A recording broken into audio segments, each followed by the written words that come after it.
So does Ruth. And hence, that was a good link, wasn't it? Do you know that? So great. That was good. Do you know that? I was thinking about that all the way through that song. Oh, thanks, buddy. Ruth makes beautiful things too. Now is the time where we'll quickly sing happy birthday to little Jojo.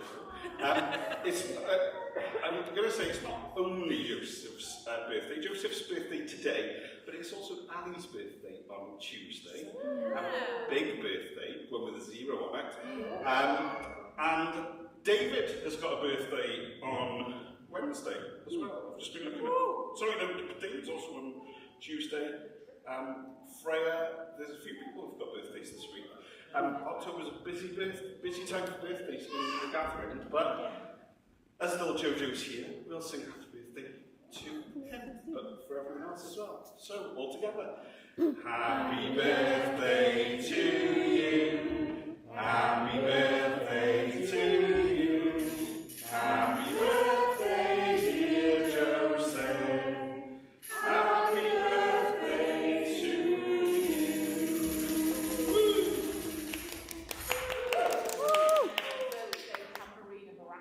Yeah, we love a birthday tambourine Baraka, but also happy birthday to those who aren't with us today, but who are celebrating in the coming days as well. We love you all. Right, let's go into some Bible readings. The first is Simon. Jeremiah 29, 1 and verses 4 to 7.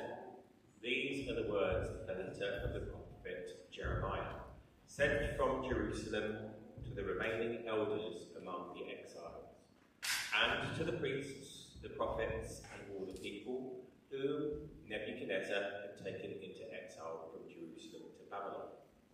Thus says the Lord of hosts, the God of Israel, to all the exiles whom I have sent into exile from Jerusalem to Babylon: build houses and live in them, plant gardens and eat what they produce.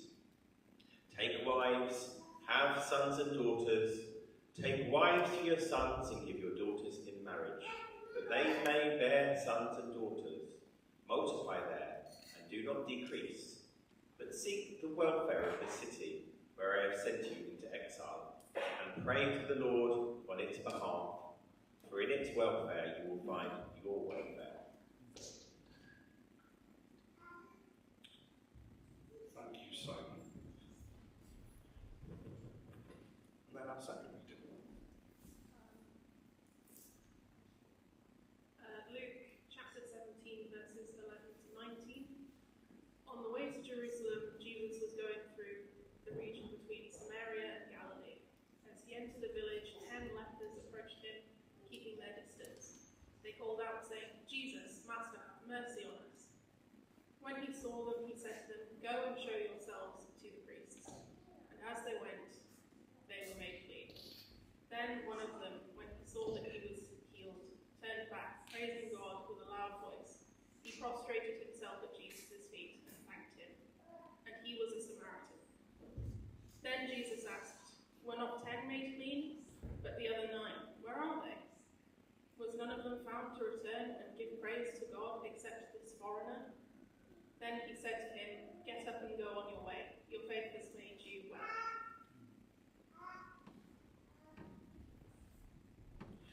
Thank you both. And whilst we celebrate, as it was one of the themes in the first reading, congratulations to Taz and Ola, who've got married last week as well. Obviously, it's all going on together with them all. How exciting. Our readings tonight give us 2 very different scenarios. One comes from the Hebrew Bible, a letter from Jeremiah to the people of Israel, who've been dragged away from home and forced to live in exile in Babylon.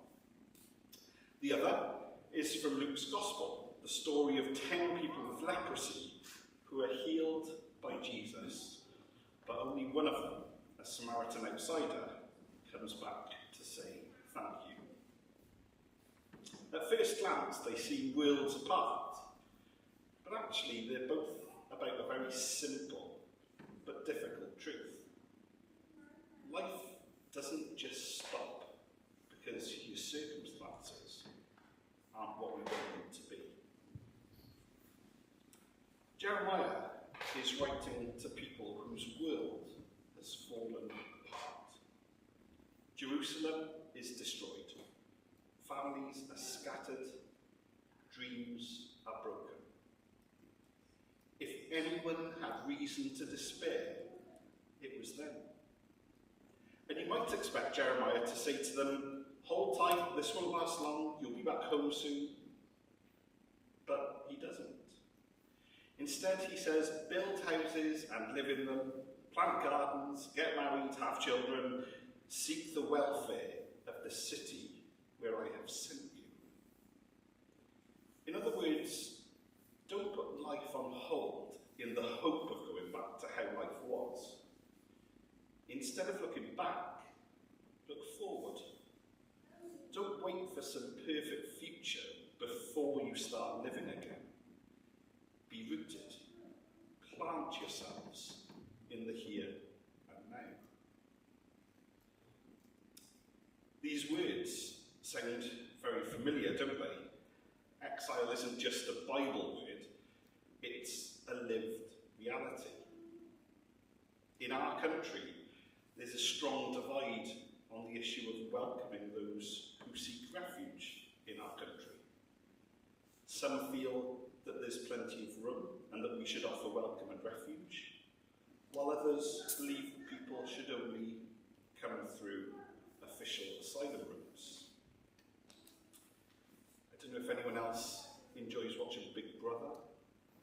Maybe just me. Painfully, some of the language used in this debate erases some of the personal stories and histories of people, with each other sadly becoming just part of a statistic. And this week I was watching Big Brother where some of the housemates were talking about this very issue. And there was one housemate who seemed to be talking about asylum seekers in quite dehumanising ways. Let's not forget that each of these people has a story, a family, a journey that they've been on. They long for the day when they will be able to be rooted and accepted somewhere that is both safe and welcoming. Without picking a side on the debate, it's clear that many people seeking safety here don't yet experience the UK as a welcoming space. We drill the story of the innkeeper at Christmas to our children. There's no room at the inn, and how Mary and Joseph were treated and provided hospitality in the most basic of forms on their journey. But I wonder how much these words from Jeremiah resonate to our current political divisions in our country, and finding that balance of hospitality to allow people to become rooted. We also see that exile story being relived far closer to the original story right now in the Middle East. I saw this image in the news this week. Thousands of Palestinians walking towards Gaza City on Friday of this week as the IDF withdrew to the agreed lines. People who have been living in fear and displacement for months. People longing for peace and to return to the city that they love. But what did they find when they got there? A completely devastated city. There was one lady who I saw that couldn't actually find her home because there was just so much rubble that she couldn't distinguish between her home and the next. Last week here at the gathering, we held our vigil for Palestine, remembering those whose lives are marked by displacement, fear, and grief. Families who long for peace and hope, but who must still plant life amid the rubble. And also last week, here in our own country, we heard the devastating news of an attack on a synagogue in Manchester. It was a sharp reminder that Jewish people still face anti-Semitism today. Not far away, but right here. The fact that synagogues across Britain need security guards week by week causes my heart to ache. Could that be experienced by our Jewish siblings as another kind of displacement? A community that doesn't feel safe and sadly are experiencing an increased inability to worship without fear. We also hold in mind the increase in anti-Muslim hatred in our country and beyond. Our call must always be to seek peace with and for our neighbours.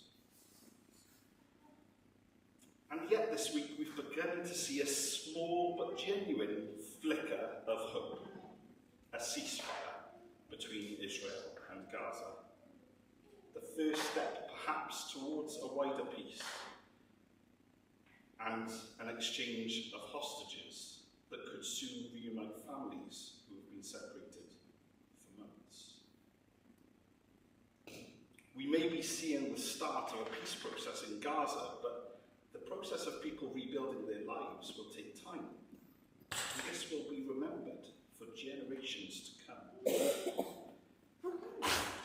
A ceasefire doesn't erase the pain or make everything right. But it reminds us that even in the bleakest episode, the possibility of peace can still take root.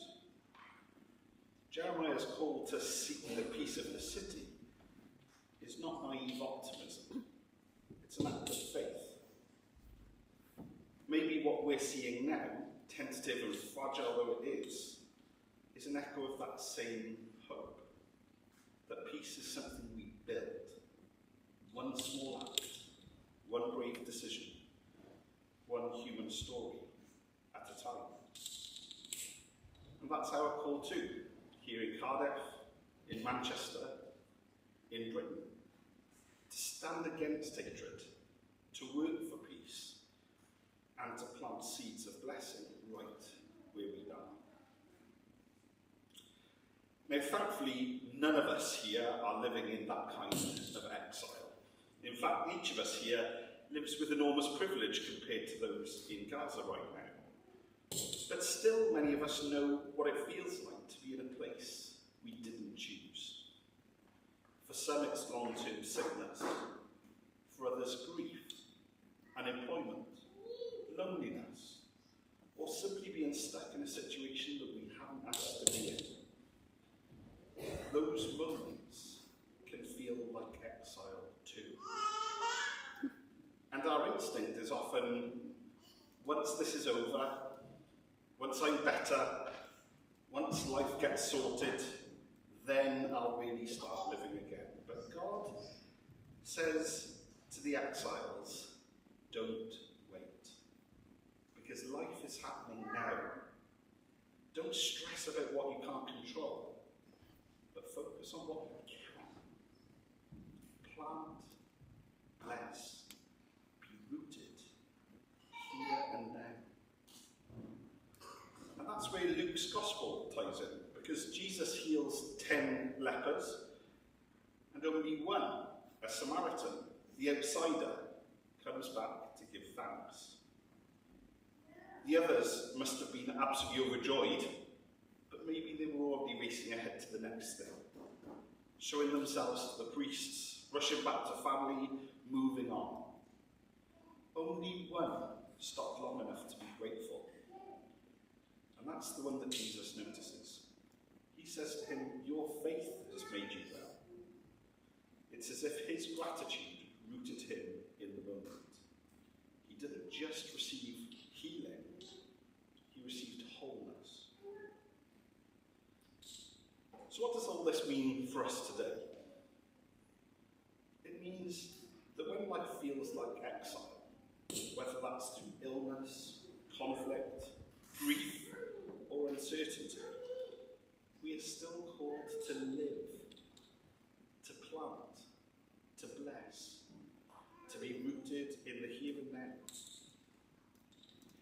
means practicing gratitude, like the Samaritan, even when life is far from perfect. Gratitude doesn't change our circumstances, but it does change us. And it means remembering that God is not waiting for some future moment to be with us. God is with us here, in Cardiff, in exile, in Manchester, in Gaza, in Ukraine, in Syria, in hospital wards, in broken homes, in all the places we'd rather not be. So maybe the question for us tonight is simple. Where might God be asking you to plant, to bless, to be rooted? Even if it's not where you thought you'd end up. Because life doesn't begin one day in the future when everything's sorted. Life is now. God is here.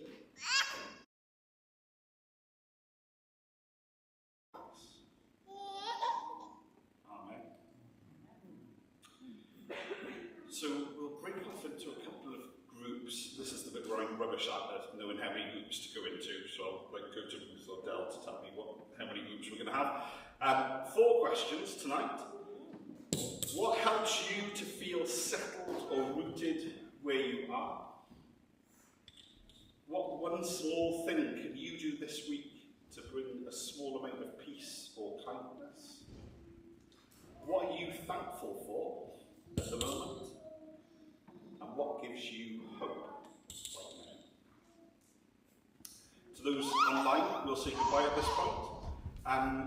We've got a couple of very, very brief notices to make for those that are online. The first is around 2 weeks' time, we've got live worship and food. So if you'd like to come on the 26th, I think it is. It is 26th, is it? 26th, if you want to eat before the gathering, please let us know. I think there's a form on the WhatsApp for you to fill in. Francis? Oh, hang on. Can we get the mic? Yeah. This. Is on? Yeah, grab the mic anyway, because the mic's not on. Hi. We're going to be having some kind of carol-based service on the 14th of December. I know it's a very long way away.